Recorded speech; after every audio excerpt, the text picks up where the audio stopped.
Senhor presidente, senhoras vereadoras, senhores vereadores, eu não poderia deixar de meramente cumprimentar o vereador Bressan pela iniciativa.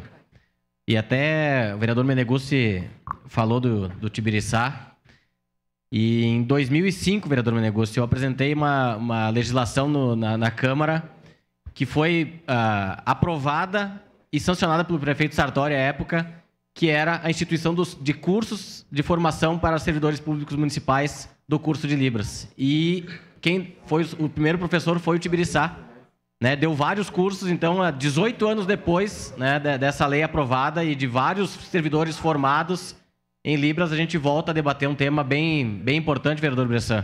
E tenho certeza que isso tudo soma e colabora para a inclusão dos surdos. Então, lembro lá da Lei 6456 de 2005, né, que efetivou e permitiu gerar a inclusão através desses cursos feitos pelo município. Então, quero lhe cumprimentar, parabenizar o vereador Bressan, que muitas vezes a gente não tem noção daquilo que a gente está fazendo no momento, mas a repercussão é muito grande lá na frente e a gente consegue, com legislações, auxiliar e muito a inclusão social do município. Obrigado, senhor presidente.